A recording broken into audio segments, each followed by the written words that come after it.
Vamos orar para nós darmos início à nossa meditação de hoje. Filipenses capítulo 3. Amém? Amém. Glória a Deus. Vamos orar. Pai de amor, bendito seja o teu nome, bendito seja o Senhor. Ó Deus, te louvamos pela bênção de estarmos vivos, saudáveis nesta noite e por podermos estar juntos aqui, Senhor, em unidade, estudando a tua palavra. Ó Deus, nós te somos gratos por tudo que o Senhor é na nossa vida, por tudo que o Senhor nos tem feito e proporcionado. E agora, Senhor, nesse momento, quando vamos meditar nas Escrituras, nós queremos pedir que o teu Espírito venha estar conosco, nos ministrando, falando individualmente, ó Deus, falando-nos coletivamente. Ó Deus, em nome de Jesus, que a graça do Senhor, a unção do Senhor alcance cada lar nessa noite e cada um seja instruído. Ó Deus, e que a fome dos teus filhos atraia a tua presença. No nome de Jesus, ó Deus, que estas reuniões sejam como aquelas reuniões de Jesus na montanha, quando o pão e o peixe eram multiplicados. Que os teus filhos tenham pão e peixe multiplicados em suas casas. Ó Deus, o pão e o peixe espiritual.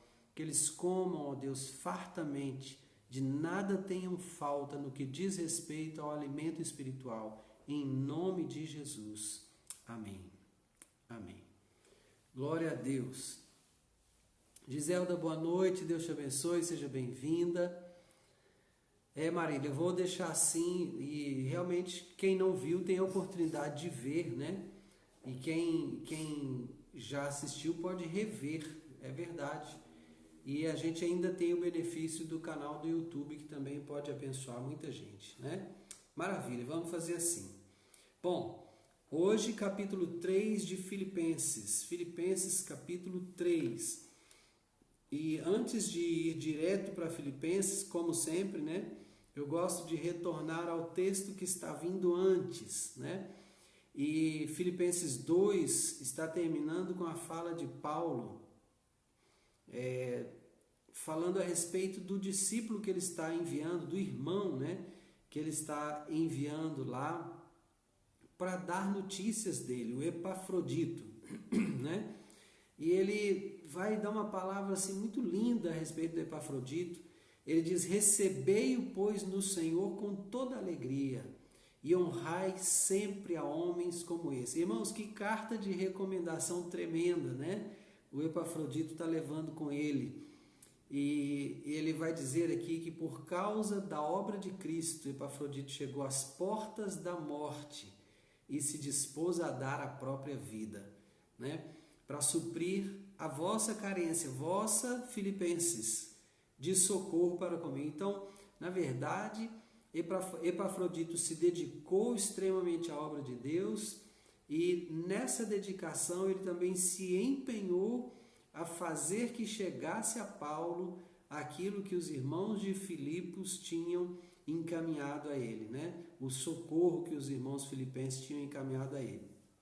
Então ele entra na próxima frase da sua carta, porque quero sempre lembrar, os capítulos e versículos são formas didáticas de encontrarmos os textos que queremos e estudarmos de forma organizada, mas a carta é um todo, né? Então a próxima frase, o próximo parágrafo ligado a este anterior, Paulo vai dizer assim: quanto ao mais, né? Então ele está terminando o capítulo, ou melhor, o parágrafo anterior, e agora dizendo: quanto ao mais, meus irmãos, alegrai-vos no Senhor.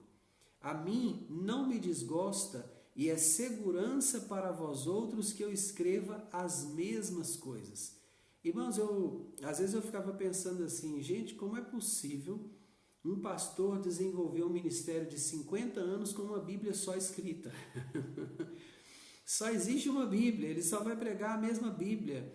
E se ele levar 50 anos, ele prega a mesma Bíblia várias vezes. Como é possível isso, né? E como é possível, às vezes, o mesmo pastor se referir ao mesmo texto, em alguns casos no mesmo ano, né? E ter algo novo a dizer. Eu ficava questionando muito isso no início do ministério. na verdade, no início do chamado, lá nos 14, 15 anos de idade, eu olhava para os pastores pregando e eu ficava admirado de pensar isso. Como eles conseguem? Mas não só há um renovo de Deus sobre a sua própria palavra, quanto há um renovo de Deus sobre os pregadores da sua palavra. E além disso, além de haver esse renovo, uma unção fresca, cada vez que nós vamos lidar com o texto bíblico, também existe a necessidade de repetirmos algumas coisas, porque isso traz segurança. Olha o que o Paulo está dizendo aos Filipenses, né? Provavelmente você que está há mais tempo no Evangelho, provavelmente já ouviu o mesmo texto sendo pregado por pessoas diferentes, em contextos diferentes, mas com mensagens diferentes também dentro do mesmo texto, né? Isso é a glória de Deus revelada por meio do seu Espírito, quando a palavra dele é aberta, né? Mas também você deve se lembrar que alguns textos foram repetidos para você, alguns ensinos foram repetidos para você, né? E isso nada mais é do que uma checagem dos fundamentos, não é? Toda obra precisa ter seus fundamentos bem consolidados, muito bem consolidados. E isso é muito maravilhoso quando o construtor ele cava, sonda o terreno para ver o nível de compactação daquele terreno, para ver o tipo de terreno que está ali, se é um terreno arenoso, se é um terreno argiloso, se é um terreno cheio de pedras. Então a sondagem permite fazer isso, né? Saber conhecer esses detalhes, e então ele começa a edificação com base nessa sondagem. E a partir daí ele vai estabelecer qual tipo de ferragem vai usar, qual tipo de concreto vai usar na fundação, né? Nos fundamentos. Porque depois do fundamento sólido, consolidado, bem estabelecido, ergue-se um edifício ali. E esse edifício não pode balançar com qualquer vento, né? E se sofrer algum impacto, esse impacto não pode vir contra a fundação a ponto de destruir aquela edificação. Então, muitas vezes você vai ser lembrado daquilo que são fundamentos da fé, né?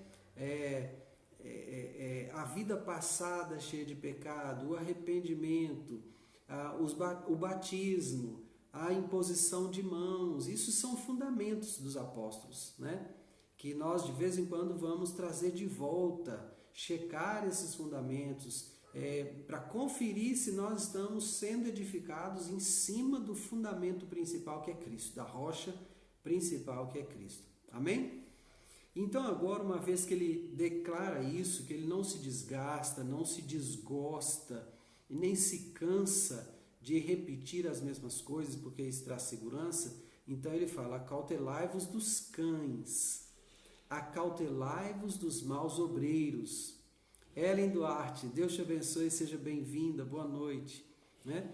Acautelai-vos dos cães, acautelai-vos dos maus obreiros, acautelai-vos da falsa circuncisão. Olha, quem está falando isso aqui é Paulo. Paulo é judeu, dentre judeus, fariseu, da face, vamos dizer assim, a face mais rigorosa do judaísmo e o farisaísmo, né? Então ele está falando, acautelai-vos da falsa circuncisão, porque nós é que somos a circuncisão, nós que adoramos a Deus no Espírito e nos gloriamos em Cristo Jesus e não confiamos na carne.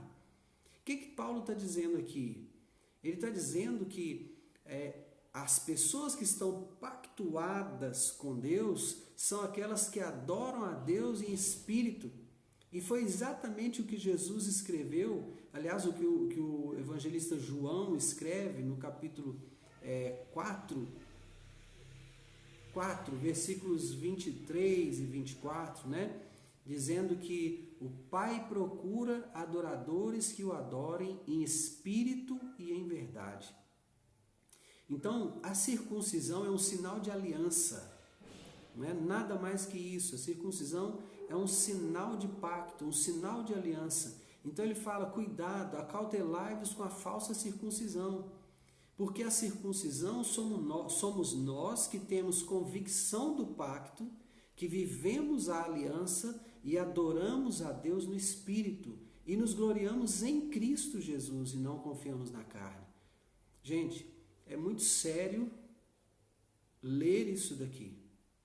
E meditar nisso daqui precisa ser algo que façamos com cuidado, com zelo.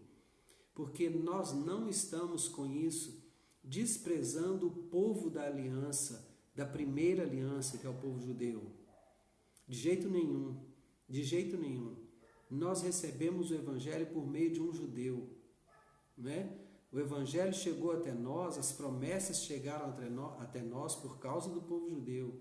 Então, quando Jesus veio, ele veio primeiro para a casa de Israel. Entenda isso. Então, não há que se desprezar o povo judeu, que se tratar com indiferença ou considerar os menores de forma alguma. Nem pense isso, por favor. Acontece que uma nova aliança foi estabelecida em Cristo. E se uma nova aliança foi estabelecida, então um novo sacerdócio também foi estabelecido. Estudamos isso em Hebreus, né? Quando estudamos Hebreus, vimos isso.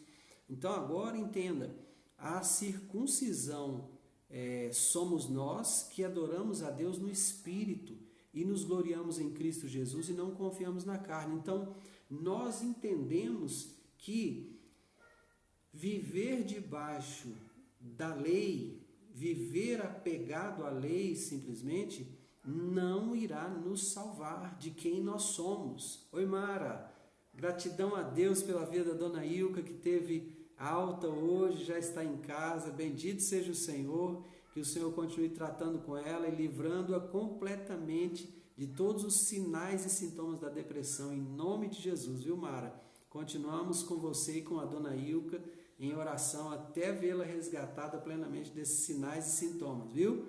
Em nome de Jesus. Nilciane, Deus te abençoe em nome de Jesus. Aleluia. Então, nosso propósito é entendermos que a circuncisão era o sinal de uma aliança. Mas o que adianta ter o sinal da aliança e não viver sob o pacto, sob as condições do pacto? É isso que eu entendo que o apóstolo Paulo está escrevendo aos Filipenses aqui. Não há benefício algum em ser o povo que recebeu a lei, em ser pactuado por meio da circuncisão, mas não viver de forma digna desse pacto. Então, quando Paulo se refere nós que adoramos a Deus no Espírito, então também não quer dizer que são os evangélicos. Tenha cuidado, né? A Bíblia não é dos crentes, a Bíblia não é dos evangélicos, a Bíblia pertence a Deus e Ele a conferiu ao seu povo, né? Então é como a constituição de um povo. Entenda isso. Ela não é particular do crente. Por isso não existe Bíblia do católico, Bíblia do evangélico, Bíblia do fulano, do ciclo. Não existe isso. Existe uma única Bíblia. Se por acaso alguém acrescenta livros, como a gente sabe que existem acréscimos dos livros apócrifos, por exemplo, chamados apócrifos, né? A gente tem esse conhecimento. Esse problema não é nosso. Não é nosso esse problema.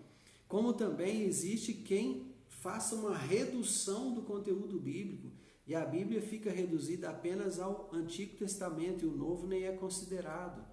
Mas esse problema também não é nosso. Entenda, nós estamos debaixo de uma nova aliança, aliança feita por meio do sangue do Cordeiro Jesus Cristo, o Filho de Deus, né? E a Bíblia, no nosso entendimento, ela é o livro que é formado por seus 66 livros, desde Gênesis até Apocalipse, né? E esse é todo o livro de Deus que Ele nos deu, nos entregou. Agora, se eu, apesar de ter conhecimento desse livro, não estou pactuado com Cristo, né, por meio da confissão de fé e do batismo, se eu não estou pactuado com Cristo por meio desses dois, vamos dizer assim, objetos de testemunho, né? A minha confissão de fé, o meu batismo, né? E se eu não estou pactuado com ele nisso, então não sou um adorador que adora no espírito e em verdade, então eu também sou falsa circuncisão, me entenda, né? A circuncisão falsa não é apenas aquele que fez a circuncisão na carne do prepúcio e nega o compromisso com a lei. Não. Se eu sou circuncidado no coração, no sentido que a minha aliança é feita no coração, a minha aliança com Deus é feita no coração, mas eu não vivo na prática das prescrições de Cristo e não vivo adorando em espírito, então eu também sou falsa circuncisão. Preciso compreender isso. Amém? Não posso confiar na carne, como ele diz no versículo 3. Versículo 4. Bem que eu poderia confiar também na carne. Se qualquer outro pensa que pode confiar na carne, eu ainda mais.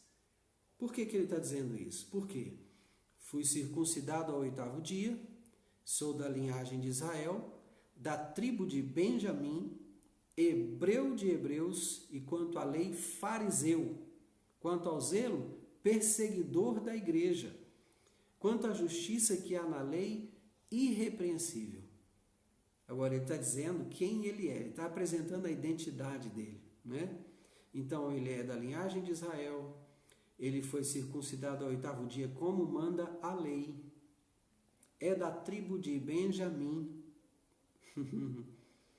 da tribo de Benjamim, hebreu de hebreus, quanto à lei fariseu. E ele é hebreu de hebreus no sentido de ser herdeiro.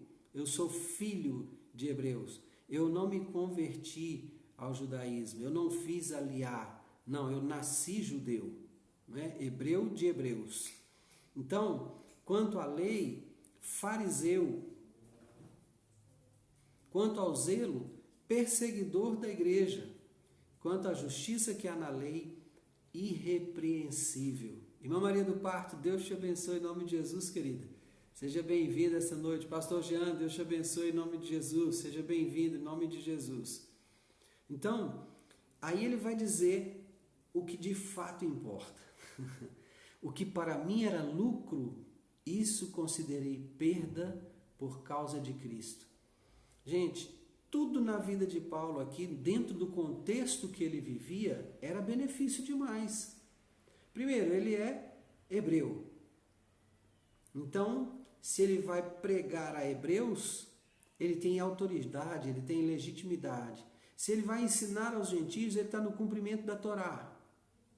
Além disso, ele era cidadão romano, dentro do Império Romano. Então, ele era uma pessoa respeitada. A cidadania romana era tão desejada que alguns pagavam para tê-la. Entendeu? Então, ele está falando aqui que tudo isso era privilégio, mas ele considera tudo isso que era lucro por perda, por causa de Cristo. Ou seja, nada disso tem valor algum diante do peso eterno da comunhão com o meu Deus. Amém?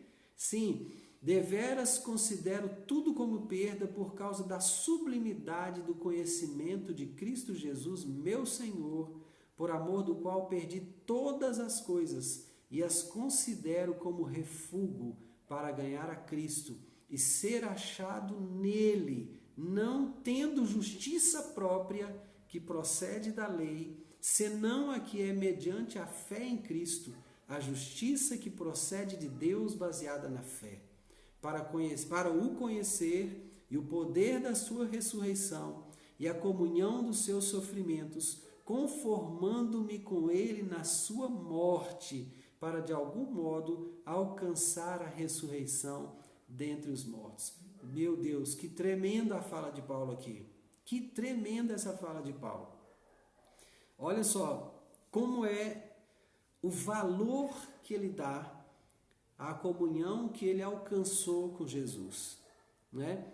Ele está dizendo o seguinte: o fato de ser cidadão romano e de ser fariseu, eu tinha que ser honrado por onde passasse. As pessoas teriam que beijar minha mão.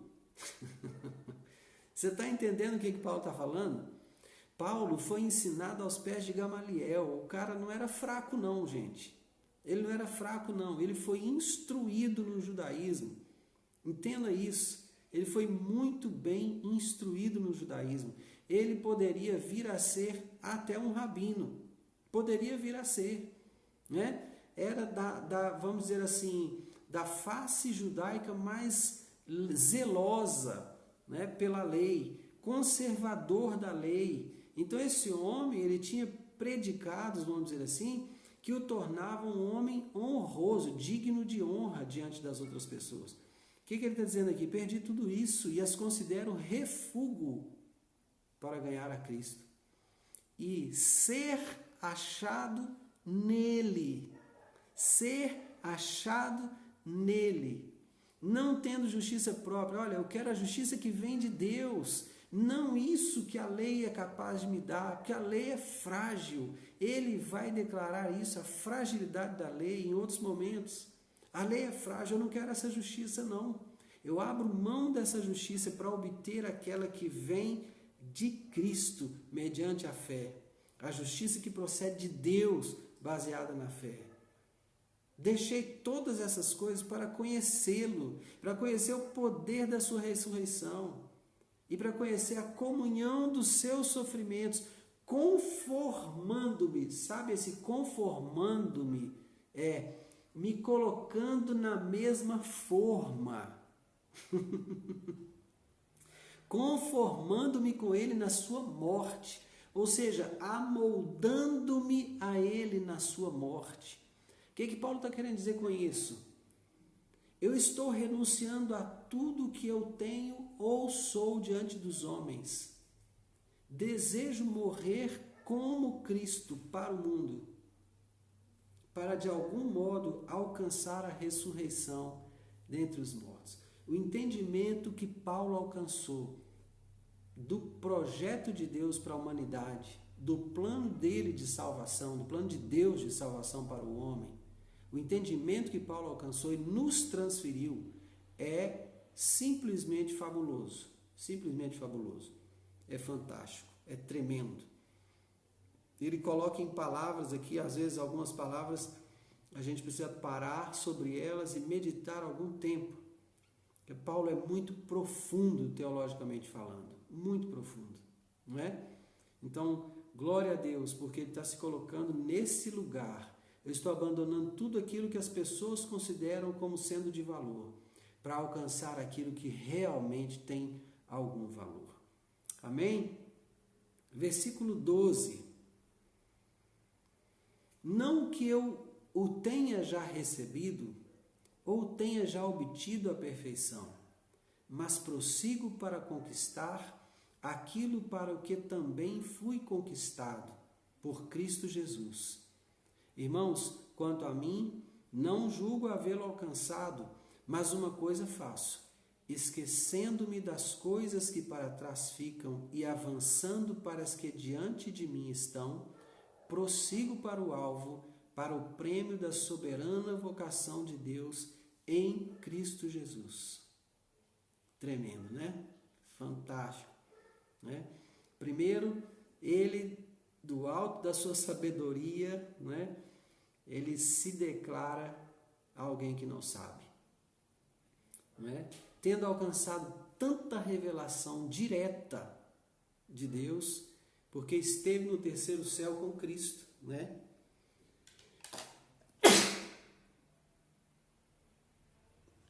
Perdão, irmãos.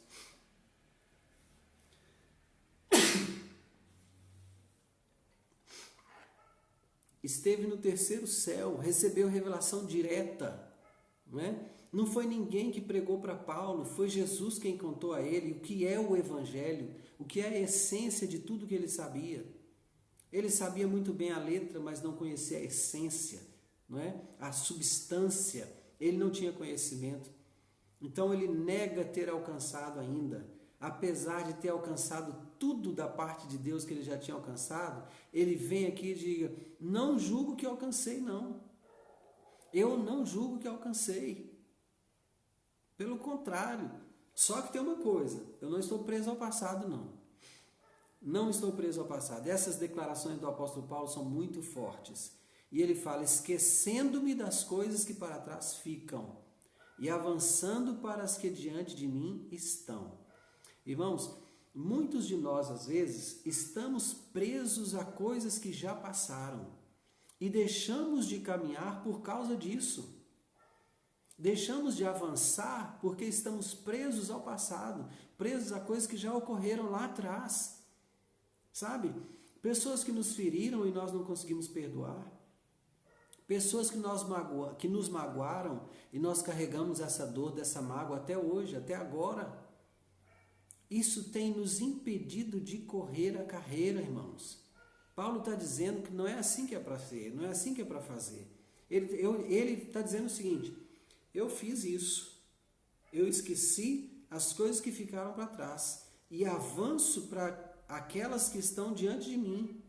Prossigo para o alvo, para o prêmio da soberana vocação de Deus em Cristo Jesus. Sabe? Então, ele está nos dando o seu próprio exemplo para seguirmos. Ele está dizendo: olha, é nisso aqui que você deve andar. Passado é coisa que fica para trás. Então, para de olhar para o retrovisor, olhe para frente. Para de olhar para trás, olhe para o alvo, prossiga para o alvo. Há um prêmio em Deus, há um prêmio em Cristo te aguardando. Então, olhe para o alvo, prossiga para o alvo, não fique olhando para trás, amém? Aí, versículo 15, ele vai dizer: todos, pois, que somos perfeitos, e aqui de novo vem aquela palavrinha teleios, né? Que não é de fato perfeição como nós entendemos no português, mas é completude. Então, todos nós que somos completos, e eu só sou completo se eu estou em Cristo, né? Se eu estou em Cristo, eu sou completo. Aí eu posso dizer: o Senhor é o meu pastor, de nada tenho falta. Se eu estou em Cristo, eu posso fazer essa declaração. Amém? Então eu sou completo. Entenda, eu sou pleno. Teleios tem esse sentido. Pois todos que somos plenos, completos, tenhamos esse sentimento. E se porventura pensais de outro modo, também isso Deus vos esclarecerá. Todavia, andemos de acordo com o que já alcançamos. Maravilha isso aqui, que maravilha. Irmão, não queira fazer o outro viver o que você está vivendo. Não queira fazer Davi vestir a armadura de Saul. Isso não funciona. A armadura de Saul é para Saul, a armadura de Davi é para Davi. Não queira colocar no outro a sua armadura, dizer vai que vai funcionar. Não, meu irmão. A sua experiência é individual. Deus nos trata individualmente. É isso que Paulo está falando aqui. Nós que somos completos temos esse sentimento. Mas se você pensa de outra forma, também Deus vai trazer esclarecimento a você. Agora, vamos andar de acordo com a luz que nós alcançamos? Eu vou andar na luz que alcancei, você anda na luz que alcançou, porque a luz que eu alcancei, ela é capaz de me iluminar. Ela serve de referência para eu continuar a minha caminhada. Não é? Quando você lê Salmo 119, verso 165, você vai encontrar lá, verso 105, lâmpada para os meus pés é a tua palavra e luz para o meu caminho. Só que aquela lâmpada para os pés era como uma candeia amarrada à altura da canela. Então ela iluminava o passo para você saber onde estava pisando. Eu não sei se você sabia disso. Lindo isso. Lâmpada para os meus pés é a tua palavra. Então, o farol é muito diferente. O farol ilumina uma distância longa, não é? A lanterna é capaz de emitir luz para uma distância longa. Ei, Suzana, boa noite, minha irmã. Paz. Seja bem-vinda em nome de Jesus, viu, querido? Então, a lanterna é capaz de lançar luz a uma distância maior, o farol a uma distância maior ainda, mas a lâmpada para os meus pés, ela só iluminava onde eu ia colocar o pé, no máximo um pouquinho ao redor ali. Entende? Lâmpada para os meus pés é a tua palavra.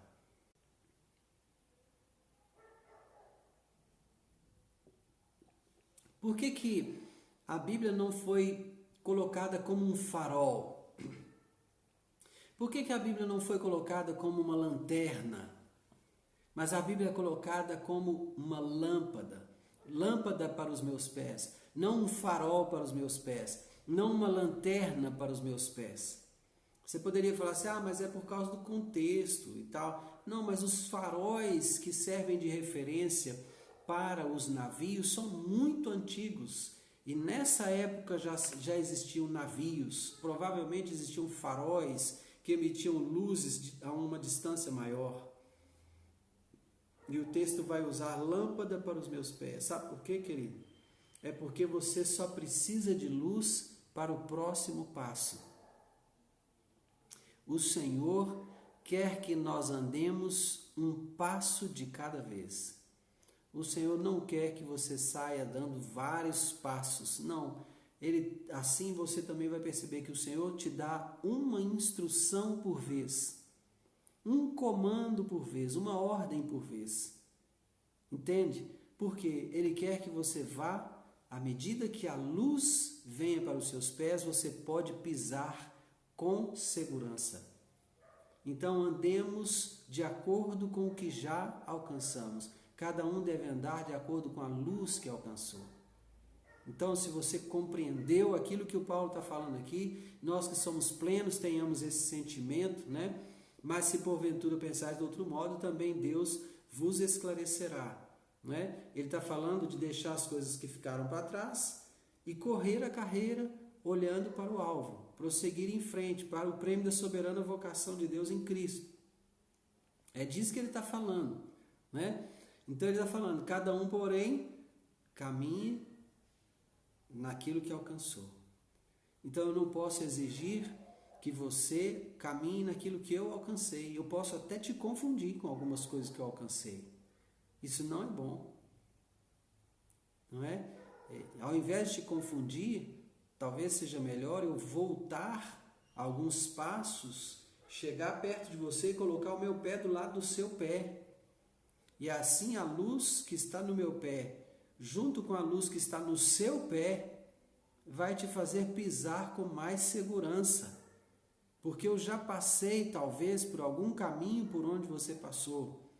E aquele caminho por onde você ainda vai passar. E aquele caminho por onde você ainda vai passar, eu trilhei com segurança na luz da palavra de Deus. Então é melhor que eu volte ao lugar onde você está e lance luz sobre o ambiente que você está, por meio da palavra de Deus. E aí sim eu posso te encorajar a alcançar mais do que você já alcançou. Amém? Agora, olha o que Paulo vai falar no versículo 17. Irmãos, sede imitadores meus e observai os que andam segundo o modelo que tende em nós. Meu Deus, que autoridade, meu Deus do céu. Sede imitadores meus e observai os que andam segundo o modelo que tendes em nós, meu Pai. Deixa eu ver o que a Adriana está falando aqui. E não nos deixa ver o que para trás fica, pois a luz do meu pé, firme em Cristo, não me deixa ver. É verdade. Se eu estou andando para frente, né? A luz está à frente da canela para ver o passo que eu vou dar, né? Então, com certeza, não tem jeito de olhar para trás. É isso mesmo, Adriana. Então, olha, sede imitadores meus e observai os que andam segundo o modelo que tendes em nós. Pois muitos andam entre nós, dos quais repetidas vezes eu vos dizia, e agora vos digo até chorando, que são inimigos da cruz de Cristo. Ô irmãos, que coisa triste é quando você percebe que há no meio do rebanho pessoas que estão completamente fora daquilo que as Escrituras nos propõem fazer, ou crer, ou ser. Que triste, né? O Paulo está falando aqui do sentimento de tristeza dele. Eu vos dizia a respeito disso repetidas vezes e agora vos digo até chorando. São inimigos da cruz, meu Pai. O que representa uma pessoa inimiga da cruz de Cristo? O inimigo da cruz de Cristo é aquele que não aceita sobre si condenação que de fato deveria aceitar. Quando Jesus nos chama para ser discípulo dele, ele vai dizer assim: você quer ser meu discípulo? Negue-se a si mesmo, tome a cada dia a sua cruz e siga-me. Quando Jesus fala sobre tomar a cada dia a sua cruz, ele não está falando, claro, de forma literal. Não é para tomar uma cruz e dizer agora eu vou pendurar uma cruz aqui no meu pescoço, ou vou carregar uma cruz nas minhas costas e vou seguir a Cristo. Não é isso. O que Jesus está dizendo é: reconheça, primeira coisa, você quer ser meu discípulo? Negue-se a si mesmo. Negar-se a si mesmo é abrir mão das suas vontades mais simples que sejam, por mais simples que elas sejam. Esse é o primeiro passo. Abra mão das suas vontades, por mais simples que elas sejam, né? Segunda coisa, tome a cada dia a sua cruz. Sabe por que a cada dia? Porque todos os dias nós pecamos e todos os dias nós estamos condenados por causa do pecado. Não fosse o sangue do Cordeiro, já vertido no Calvário, mais de 2000 anos atrás, não é? E nós estaríamos acrescentando pecado sobre pecado, iniquidade sobre iniquidade, não teria jeito nenhum para nós. Por causa do sangue de Cristo, o pecado que eu já cometi e os que eu ainda vou cometer, não é? Estão remidos, foram tirados, não é? Até os que eu ainda vou cometer já foram tirados de mim. Agora, olha que interessante. O pecado já foi tirado. Já foi pago o preço por ele. É nesse sentido que ele foi tirado. O preço por esse pecado já foi pago. Mas olha, eu preciso ter consciência desse pecado. Eu preciso entender que isso agride Deus, que isso entristece o Espírito Santo. E eu preciso viver com essa consciência que a salvação é um presente que Deus me deu, mas ela custou todo o sangue de Cristo. Apesar de ser de graça para mim, custou o preço do sangue de Jesus.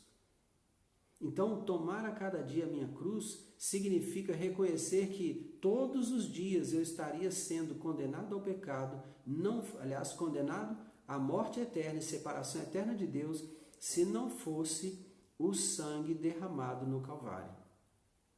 Entendeu? Então, isso é tomar cada dia a minha cruz. Agora, quando eu vivo como se eu nunca estivesse pecando, quando eu vivo na libertinagem, quando eu vivo na base do não tem nada a ver, você já deve conhecer bem essa expressão, já deve ter ouvido várias vezes essa expressão: não tem nada a ver. O que tem o crente ir na boate, dançar algumas horas lá, tomar umas e outras, depois vai para casa, confessa, pede perdão, nós estamos debaixo da graça, não estamos debaixo da lei. Mentira. Pecado é pecado.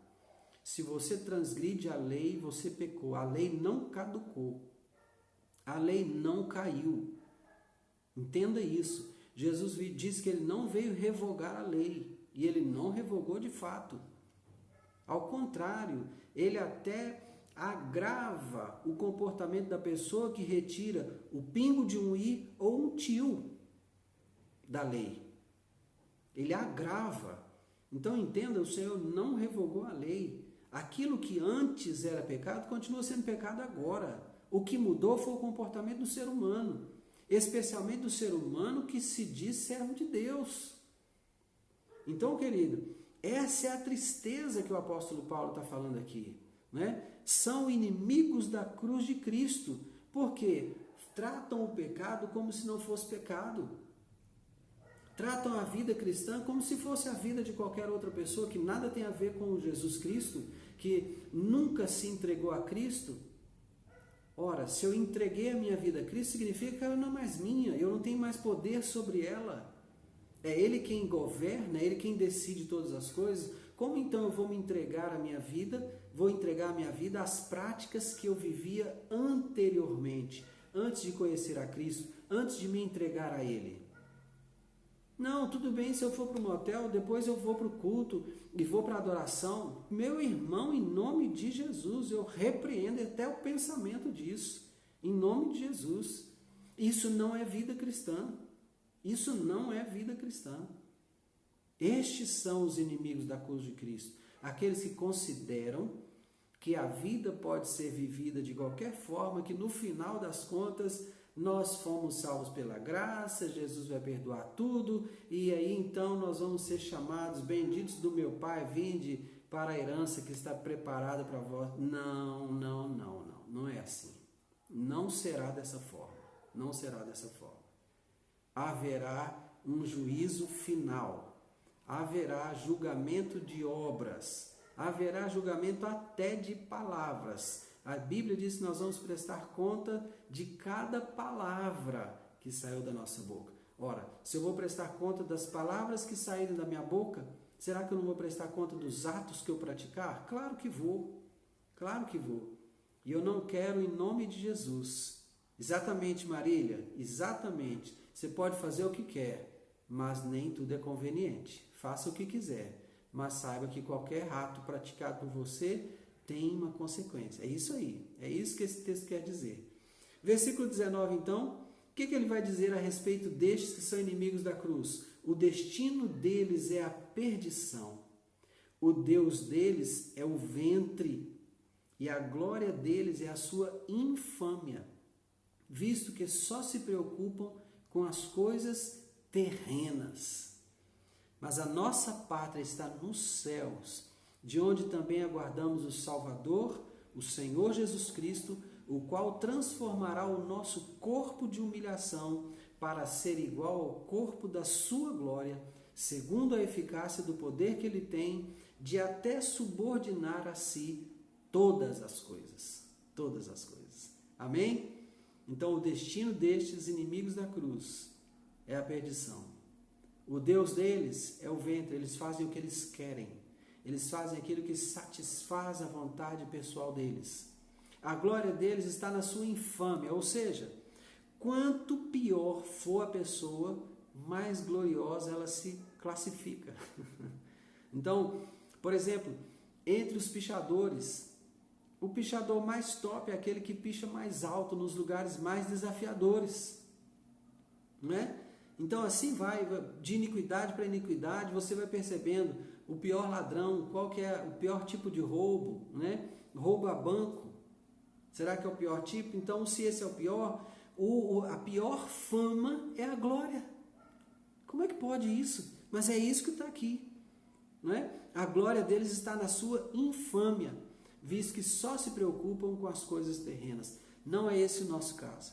Nossa pátria está nos céus, de onde também aguardamos o Salvador e o Senhor Jesus Cristo, o qual transformará o nosso corpo de humilhação para ser igual ao corpo da sua glória, segundo a eficácia do poder que ele tem de até subordinar a si todas as coisas. Aleluia! Glória a Deus! Amém, amados? Então é isso. Terminamos Filipenses capítulo 3, outro texto maravilhoso, né, escrito pelo apóstolo Paulo. E quanta orientação, quanta coisa escrita para nós, para os nossos dias, né, para nos orientar na vida cotidiana. Graças a Deus pela vida do apóstolo Paulo e pelo legado que ele nos deixou, né? Maravilhoso. Glória a Deus. Creio que assim nós podemos encerrar esse tempo, no nome de Jesus, e glorificar ao Senhor por tudo aquilo que Ele tem ministrado ao nosso espírito, né? Graças a Deus.